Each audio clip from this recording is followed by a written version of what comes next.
Quer saber tudo o que aconteceu em 2018? Ficar por dentro de todos os acontecimentos? Então se liga aí no vídeo.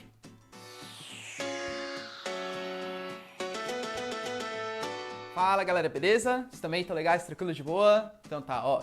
Meu nome é Ricardo Marcílio, e tô aqui para trazer para vocês a retrospectiva 2018. Vou citar para vocês, obviamente não analisando profundamente, senão teríamos 2 dias de vídeo, né? O vídeo de 2 dias. Mas analisando brevemente cada um dos principais acontecimentos geopolíticos e nacionais que marcaram o ano de 2018 pra gente. Bem interessante para os pré-vestibulandos, né, para os vestibulandos que ainda têm os vestibulares segunda fase, e para você que é interessado em saber os principais acontecimentos do mundo. Então vamos lá? Vamos começar, ó. Janeiro. Logo em janeiro, no dia 24 de janeiro, tivemos a prisão, aliás, não a prisão, né, mas a inelegibilidade do ex-presidente Lula. O Lula ele foi considerado em segunda instância que não poderia concorrer a cargos eletivos no Brasil. Uma medida bastante polêmica, visto que até então, e ele sempre foi, enquanto esteve podendo concorrer, né, o principal candidato à presidência do Brasil para assumir em 2019. Em fevereiro, no dia 16 de fevereiro, nós tivemos o início da intervenção federal no Rio de Janeiro. A intervenção federal, que nada mais foi do que o acordo do Pezão, que é o governador do Rio de Janeiro, o ex-governador, que agora está preso, né? O acordo do ex-governador com o Temer, onde o governador ele abria a mão da segurança pública estadual, o estado não controlaria mais a PM e sim colocaria isso a cargo do governo federal. O governo federal incumbiria alguns comandantes ali do exército para tomar conta da segurança pública do Rio de Janeiro. Essa medida valeria até o final do ano, ok, está acabando o período de intervenção, e isso anulou completamente a chance de uma proposta de reforma da Previdência, visto que não pode ter uma medida como a reforma da Previdência que vai mudar completamente a economia brasileira num período de não normalidade, num período de intervenção federal no Rio de Janeiro. Como consequência dessa intervenção, a gente teve a melhoria da segurança no centro do Rio de Janeiro, com toda certeza, mas o aumento da violência na periferia. Quem convive no Rio de Janeiro sabe que a intervenção federal ajudou muito a combater a criminalidade no centro, mas em compensação expandiu a violência para a periferia, ainda mais, né? Logo em março, a gente teve 3 acontecimentos relevantes. No dia 14/3, tivemos infelizmente a morte da Marielle Franco, a vereadora Marielle Franco do PSOL. Ela foi morta, ainda não se sabe, né, as investigações não foram concluídas, mas provavelmente por milicianos, no período de intervenção federal. A milícia que comanda grande parte das favelas do Rio de Janeiro. Um acordo ali de agentes do estado do Rio de Janeiro, policiais, traficantes, enfim. E a morte da Marielle até hoje não foi desvendada, né? Quem matou a Marielle é uma grande pergunta aí que fica. No dia 18/3, nós tivemos a reeleição do presidente Putin. Vladimir Putin, talvez um dos mais populares presidentes da história da Rússia. Ele foi reeleito com 76,7% dos votos. Ele que está no poder desde os anos 2000, ele passou um período como primeiro-ministro do Medvedev, mas desde os anos 2000 ele está ali na presidência, ele ganhou mais tempo ainda no cargo e com certeza isso vai aumentar bastante as tensões com os Estados Unidos. Os Estados Unidos que hoje está participando aí de uma nova guerra fria com a Rússia, né? No dia 22/3, os Estados Unidos, eles aumentam pela primeira vez a taxa sobre a China, sobre os produtos chineses. Eles sobretaxam os produtos chineses, alegando que a China tem um déficit comercial, os norte-americanos têm um déficit comercial muito significativo com a China. Então, para solucionar esse déficit comercial, eles sobretaxam os produtos chineses. A China não aceita isso numa boa, sobretaxa os produtos norte-americanos também, e essa data marca o início da chamada guerra comercial. A guerra comercial que provoca a recessão no mercado mundial até hoje, ok? Então a guerra comercial teve como primeiro momento ali o dia 22 de março. Entrando no mês de abril, a gente teve aqui no dia 7/4 a prisão do ex-presidente Lula, um momento bem traumático também para quem gostava do ex-presidente, né? Então ex-presidente. O Lula ele é preso graças ao caso do triplex, num momento bastante conturbado ali, enfim, é preso. No dia 13 de abril, a gente teve o ataque dos Estados Unidos, da Inglaterra e da França, a base militar na Síria. Foi a primeira vez, né, que os Estados Unidos atacou em conjunto ali, alegando que o Bashar al-Assad tinha usado armas químicas contra a população. O Bashar al-Assad jura que não foi ele que usou armas químicas e que talvez tenham sido os próprios rebeldes apoiados pelos norte-americanos para justificar uma possível intervenção. A Rússia já abriu os olhos e ficou de olho bastante ali no conflito, hein? Lembrando que a Rússia tem o Bashar al-Assad como seu grande aliado.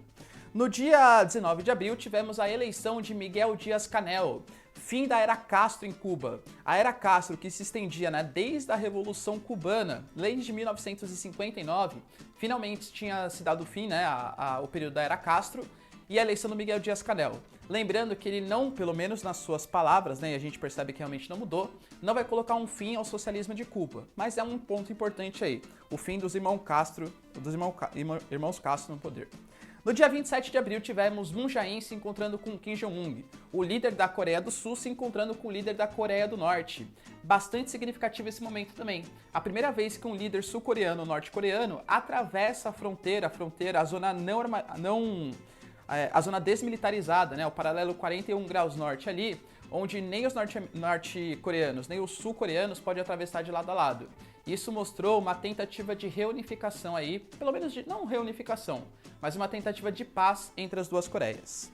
Entrando no mês de maio, no dia 1º de maio a gente teve o desabamento do prédio da República em São Paulo, no centro de São Paulo.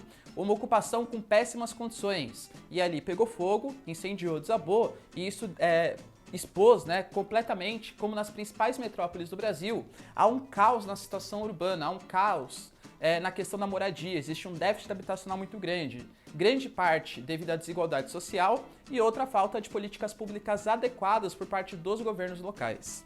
No dia 8 de maio tivemos aí o Trump saindo do acordo com o Irã. O Irã, ele tinha feito um acordo em 2015 com os Estados Unidos e com outros países, onde ele se comprometia a abrir o seu país para a AIEA, né, Agência Internacional de Energia Atômica, vistoriar, para saber se o Irã estava ou não desenvolvendo bombas nucleares, e em contrapartida, o Irã ele ia ter o fim das suas sanções comerciais. O Trump não gostou desse acordo que o Obama fez e saiu, alegando que o Irã atacava, aliás, ajudava países e grupos terroristas ali no Oriente Médio. Enfim, foi bastante contestada essa atitude. No dia 14 de maio, tivemos uma nova medida bastante controversa por parte do Trump. O Trump vai lá e abre a embaixada norte-americana em Jerusalém, mostrando para o mundo o quanto que os Estados Unidos é parceiro de Israel na questão palestina. Fica claro que isso foi uma espécie de comemoração aos 70 anos de Israel. Israel está completando 70 anos da sua formação.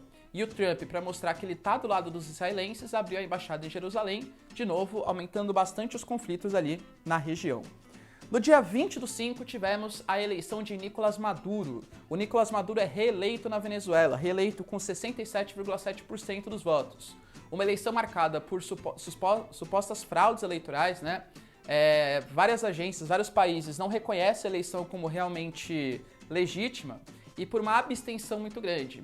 A população indignada com Nicolás Maduro, sabendo que ia ter fraude nas eleições, muitos nem foram votar porque não acreditam no sistema eleitoral venezuelano. Isso refletiu uma diminuição dos investimentos estrangeiros na Venezuela, uma superinflação, enfim, situação caótica aí na Venezuela. No dia 21 de maio tivemos a greve dos caminhoneiros que expôs a dependência que o Brasil tem do modal rodoviário. Você aí se lembra do quanto que o Brasil sofreu com a greve dos caminhoneiros? Porque faltavam alimentos básicos, faltava gasolina, faltava tudo, porque o caminhão é que abastece o Brasil. Isso tem a motivação histórica, claro, JK investindo muito mais em rodovias, entre outros modais de transporte, como ferrovia, etc. Isso refletiu bastante o quanto o Brasil depende aí dos caminhões para fazer as cargas, ok? Fazer os fretes. Em junho, dia 12 de junho, uma data bastante romântica, tivemos um encontro de Kim Jong-un e o presidente Trump. A primeira vez, de novo, né, que os Estados Unidos ele se encontra com um representante da Coreia do Norte. Foi assinado um documento que prometia incluir a Coreia do Norte nas negociações mundiais e uma desnuclearização da Coreia do Norte. De novo, um documento muito aberto, muito amplo, e por enquanto nenhuma das duas partes realmente fez o que tinha proposto no documento. No dia 14/6 tivemos a abertura da Copa do Mundo, dos maiores eventos do mundo, né? Maior evento esportivo aí do mundo, que contou, olha o Putin como ele é danadinho, ele foi lá e fez uma reforma da Previdência, exatamente no mesmo dia da abertura da Copa do Mundo, onde não era possível fazer manifestações na Rússia, ele vai e anuncia o aumento da idade de aposentadoria, e isso, digamos assim, vai impedir que a população russa manifestasse contra o Putin. No dia 19 de junho, tivemos os Estados Unidos saindo do órgão de direitos humanos da ONU. Por quê? Porque a ONU criticou a política migratória do Trump e, além de tudo, o Trump considera que a ONU só liga para os palestinos na questão palestina. Então, critica muito Israel de uma maneira bastante hipócrita, segundo o Trump, e por isso ele saiu do órgão de direitos humanos. No dia 20/6, tivemos a morte do Marcos Vinícius, infelizmente, né? Em mais uma cena triste da intervenção federal no Rio de Janeiro. Em uma operação do Exército na comunidade, eles atiraram num garoto que estava com uniforme escolar, manchando o seu uniforme de sangue, uma imagem que rodou pelo Brasil aí, como a intervenção pode ser muito violenta com quem não necessariamente merece, né, infelizmente. No dia 25/6, em junho, tivemos a aprovação da PL dos agrotóxicos. A comissão aprovou e vai ser votado aí no Congresso Nacional. O que seria essa PL dos agrotóxicos? A flexibilização do uso dos agrotóxicos no Brasil. Os agrotóxicos, eles vão poder ser mais facilmente utilizados na realidade brasileira. Isso vai fazer com que alguns agrotóxicos que hoje não podem ser utilizados, porque trazem riscos para a saúde humana, possam vir a ser utilizados. Ou seja, o mundo hoje caminhando para a utilização de mais alimentos orgânicos e o Brasil indo na contramão, tentando aprovar uma PL que flexibiliza o uso de pesticidas. Em julho tivemos aí, o dia 8/7, aquela grande confusão. Lula preso, Lula solto, Lula preso, Lula solto, entre o Favretto e o juiz Sérgio Moro. No final das contas, o Lula acabou preso aí, tá? E continua preso, aliás. No dia 17/7, tivemos o encontro de Trump com Putin, onde ficou um período de muita tensão, porque as duas maiores potências geopolíticas, Estados Unidos e Rússia, iam se encontrar. E o Putin foi acusado de interferir nas eleições norte-americanas. Quando ia ter um encontro, todo mundo acreditava que o Trump ia jogar na cara do Putin a intervenção. O Trump foi lá e falou assim: Putin, acredita na sua palavra, a Rússia não interferiu nas eleições. Para vocês terem noção de como isso foi considerado uma certa arregada, digamos assim, do Trump, o Congresso até pleiteou um possível impeachment, já que o Trump não estava defendendo os interesses norte-americanos ali no mundo. No dia 27/7, tivemos a morte da Rayane Gabrieli, lá na Nicarágua, uma estudante brasileira na Nicarágua, expondo uma guerra civil na Nicarágua muito grave. Daniel Ortega, que foi eleito com uma plataforma mais de esquerda, tentou aprovar uma série de medidas de austeridade e reagiu de maneira muito violenta na Nicarágua, causando uma guerra civil gigantesca. Isso foi notícia no Brasil quando essa brasileira que estudava na Nicarágua morreu, infelizmente, tá? Pulando para agosto, dia 17 de agosto tivemos a ONU, pelo menos um órgão da ONU, mandando: o Lula é um preso político, o Lula deve concorrer às eleições. E o PT foi até o final com esse argumento, tentando colocar o Lula nas eleições. No dia 18/8 tivemos um dos episódios mais tristes do ano brasileiro, que foi a expulsão de 1,2 milhão de venezuelanos na fronteira ali com Roraima. Os venezuelanos, um grupo pelo menos, atacou comerciantes brasileiros e isso aumentou a insatisfação dos brasileiros com venezuelanos em Roraima. A população brasileira começou a protestar, atacar fogo na coisa dos venezuelanos e expulsar os venezuelanos cantando o hino brasileiro. Uma demonstração bastante xenófoba, de verdade, senti vergonha de ser brasileiro naquele momento, ok?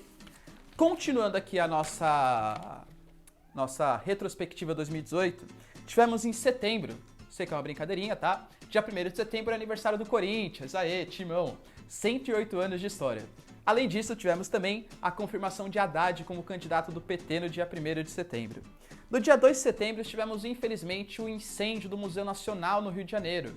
O Museu Nacional, um dos mais tradicionais museus da história do Brasil, pegou fogo por falta de manutenção, destruindo uma série de obras extremamente importantes para a história do Brasil, mostrando como o Brasil se preocupa muito pouco com a preservação da nossa história e da nossa cultura, infelizmente. No dia 6/9, tivemos a facada no candidato Jair Bolsonaro, que muitos dizem que foi um dos fatores que aumentou, que elevou a sua popularidade e acabou culminando com a sua eleição.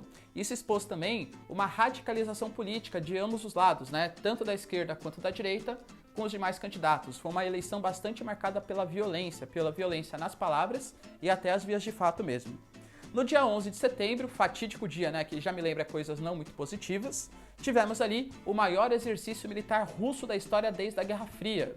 A Rússia convida a China para participar desses exercícios, mostrando como esse ano foi super importante para o aumento da parceria China e Rússia. A China, que é uma rival econômica dos Estados Unidos, uma rival comercial, e a Rússia, uma rival militar dos Estados Unidos, operando em conjunto, tentando fazer frente ao imperialismo norte-americano. Para vocês terem uma noção do tamanho da afronta que a Rússia fez, a Rússia até convidou a Turquia para participar desse exercício militar. Lembrando que a Turquia, historicamente, sempre foi um elo super importante dos Estados Unidos na conexão com o Oriente Médio. A Turquia, aliás, até faz parte da OTAN, tá bom? Entrando já em outubro, tivemos também a morte do jornalista na Turquia, né, do jornalista árabe no consulado na Turquia. A Arábia Saudita diz que não tem nada a ver com o assunto, né, que o príncipe saudita não tem nada a ver com o assunto, mas isso expôs, muito mais do que o fato, a briga que existiu no ano de 2018 também da mídia com os governos. Tivemos uma série de governos lutando contra a mídia, falando a tais das fake news. Por exemplo, o Trump com a BBC, brigando muito, a Turquia com a prisão de mais de 200 jornalistas, a Arábia Saudita, aqui no Brasil, Bolsonaro, por exemplo, elegendo uma verdadeira guerra contra a Folha de São Paulo. Então, uma série de problemas entre governos e jornalistas. Isso, para mim, demonstra uma certa fraqueza na democracia. Por quê? Porque a mídia tem um papel fundamental na manutenção de uma democracia plena, tá bom? Já no dia 7 de outubro, tivemos aí o primeiro turno das eleições. O primeiro turno das eleições não definiu quem ia ser o candidato ao futuro presidente, até porque não teve a maioria dos votos, mas elegeu uma renovação muito grande, tanto no Senado como na Câmara dos Deputados. Dentro dessa renovação, o que eu queria mostrar para vocês é que vários youtubers foram eleitos e que várias pessoas de direita, o PSL, que era um partido naniquinho, com o apoio do Jair Bolsonaro, né, com a liderança do Jair Bolsonaro, atingiu a segunda maior cadeira dentro do parlamento brasileiro. Uma coisa bastante significativa, a ascensão de uma direita no Brasil. No dia 28 do 10, dia 28 de outubro, tivemos o segundo turno com a vitória do Jair Bolsonaro. Para vocês terem uma noção, 42 milhões de pessoas não votaram. Isso representa 20% da população brasileira. Ou porque não votaram porque não puderam, ou porque não se sentiram representados, nem pelo Haddad, nem pelo Bolsonaro. Isso é uma coisa bem triste, né, pensando na democracia brasileira. Em novembro, no dia 4 do 11, tivemos a polêmica. O Enem com questões sobre pajubá, transexuais, o Enem foi doutrinador, o Enem cobrou ali questões de ditadura militar e tal, e obviamente não foi, tá? São contextos muito importantes para serem tratados numa prova de história, geografia, sociologia e filosofia, mas isso levantou a questão e até o nosso futuro presidente falou que quer dar uma pequena olhadinha na prova para não caírem questões militantes em futuras provas do Enem. No dia 14 do 11, tivemos o fim do acordo entre Cuba e Brasil no programa Mais Médicos. Cuba se retirou após o Bolsonaro querer falar que todo o dinheiro não vai ser passado mais 70% para o governo cubano, mas sim todo o dinheiro vai ficar pro médico cubano e Cuba se retirou desse programa. O Brasil abriu licenciamentos, abriu vagas, mas por enquanto elas não foram completamente preenchidas, o que mostra uma fraqueza do governo brasileiro em tentar preencher vagas, principalmente em localidades mais afastadas de centros urbanos e em comunidades indígenas. Infelizmente, a população mais afetada aí, né, por questões de saúde. No dia 17 do 11, tivemos o início das manifestações na França, dos chamados coletes amarelos. O Macron anuncia o aumento dos impostos por conta dos combustíveis, alegando que precisa construir um fundo para transformar a matriz energética francesa, transformar os motores a combustão em motores elétricos, pensando no meio ambiente.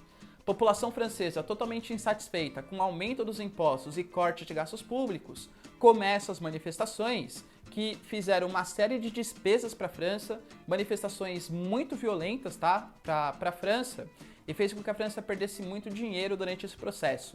O Macron já voltou atrás, já retirou os impostos, mas fato é, a popularidade dele hoje está abaixo dos 30%. O Macron tá com a corda no pescoço, literalmente, ok? No dia 26 do 11, tivemos ali o Temer sancionando a lei que aumenta o salário do STF. Lembrando que o STF é o teto do gasto público, o teto do salário do funcionalismo público. Então, aumentando o salário do STF, isso reverberaria para várias outras funções do governo brasileiro. Isso aumentaria os gastos públicos no Brasil em cerca de 5 bilhões. Numa época de controle dos gastos, não foi muito bem visto isso aí. Lembrando que os ministros do STF, eles alegaram que eles iam ter o fim do auxílio moradia para ter o aumento do salário. No final das contas, foi aprovado ontem, né, a volta do auxílio moradia, tá? Ou seja, o Brasil, infelizmente, né, continua essa palhaçada. tá bom? Já em dezembro, a gente teve, no dia 19 de dezembro, 2 fatos super importantes. A ratificação do Pacto de Migração, o Pacto de Marrakech, que é uma convenção da ONU que tenta incluir todos os países. Estados Unidos não assinou, o Chile não assinou, a Austrália não assinou. E o Bolsonaro disse que vai sair, mas um tratado que tenta pegar todos os países e criar políticas de cooperação para a imigração. Nós temos hoje cerca de 3,5% da população mundial migrante. É um setor muito grande que precisa de mais proteção, tá? E o Trump, para finalizar, no dia 19 de dezembro também, mandando retirar as tropas da Síria. Ele considera que houve o fim ali da guerra civil na Síria, que durava desde 2011, e não tem mais razão para os Estados Unidos ficar gastando dinheiro para colocar exército na Síria, já que o Bashar al-Assad, infelizmente para os Estados Unidos e felizmente para a Rússia, conseguiu acabar com essa guerra civil. Tudo bem? Galera, foi um ano bastante conturbado, fico até com medo de fazer essa revisãozinha, né, essa retrospectiva 2018, pensando que o ano ainda não acabou e muita coisa pode acontecer ainda nesse mundão que tá uma complicação geopolítica e política também sem tamanho, tá? Espero que vocês tenham gostado, espero que vocês tenham aproveitado, principalmente para quem é interessado e para quem vai prestar vestibular. Creio que esse resumão aqui de 2018 é super importante para vocês conseguirem dar uma lembradinha nos principais acontecimentos. Se vocês curtiram, galera, dá um like aí, compartilha com quem vocês acham que pode curtir esse conteúdo também e se inscreve no canal que eu vou ficar super feliz, ok? Até o próximo vídeo, beijos, abraços e tchau!